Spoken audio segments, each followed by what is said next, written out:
Hello दोस्तों, आपका स्वागत है अविनाश क्लासेस के हिंदी स्टेनो चैनल में। अब डिक्टेशन स्टार्ट होगा। स्टार्ट। उपाध्यक्ष महोदय, मुझे पूरा विश्वास है कि माननीय सदन मेरे प्रस्ताव को सर्वसम्मति से पारित करेंगे।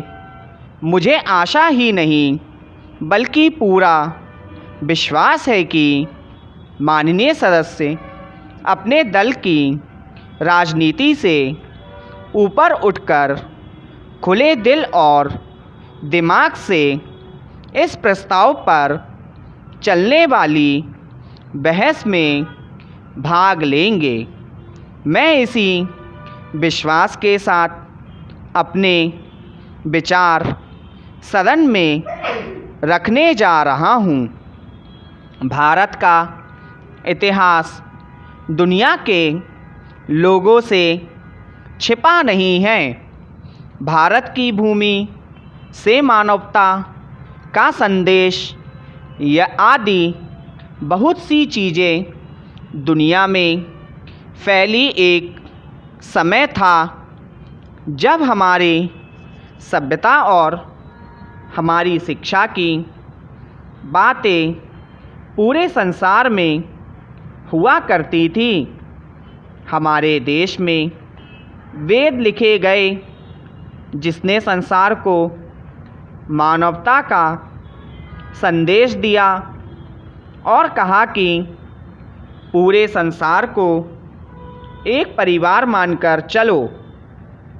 अभी हमारे माननीय सदस्य ने बताया और मैंने अभी देखा है कि सदन के भवन में भी ये बातें लिखी हुई है। मैं यह अभिमान तो नहीं करता कि विद्वान केवल भारत में ही हुए, लेकिन शिक्षा के क्षेत्र में हम संसार के गुरु रहे हैं। हमने ही 4 अच्छी परंपरा संसार को दी। यदि इसी को मान लिया जाए तो पूरे संसार की जनसंख्या की समस्या हल हो जाती है। लेकिन दुर्भाग्य से वह भारतवर्ष जिसकी शिक्षा में पूरे संसार को प्रभावित किया, वही जाति की बुराई का शिकार हो गया। हो सकता है कि किसी समय इसकी आवश्यकता रही हो।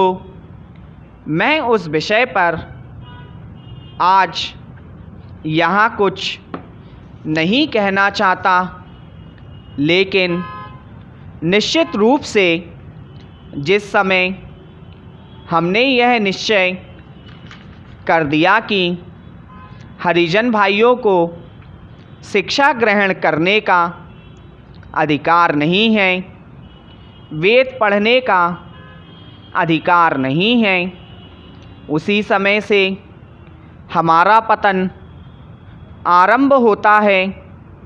हमारा पतन यहाँ तक हुआ कि हमने गुलामी की एक लंबी यात्रा की। पैरा, मैं इतिहास का विद्वान नहीं हूँ, लेकिन ऐसा सुनने में आया है कि जितने लंबे समय तक भारतवर्ष गुलाम रहा, शायद इतने समय तक दुनिया का कोई देश गुलाम नहीं रहा। थोड़े से अंग्रेज़ों ने ही हमें गुलाम बना लिया था, लेकिन उस अंधेरे में एक उजाला आया। कोई 200 वर्ष पहले शिक्षा के बारे में सोचा गया। अंग्रेज़ों को इसकी आवश्यकता इसलिए थी कि भारत को लंबे समय तक गुलाम रख सके। उन्होंने एक ऐसी शिक्षा प्रणाली चलाई जिससे कि उनको सस्ते क्लर्क और सरकारी नौकरी मिल सके। स्टॉप।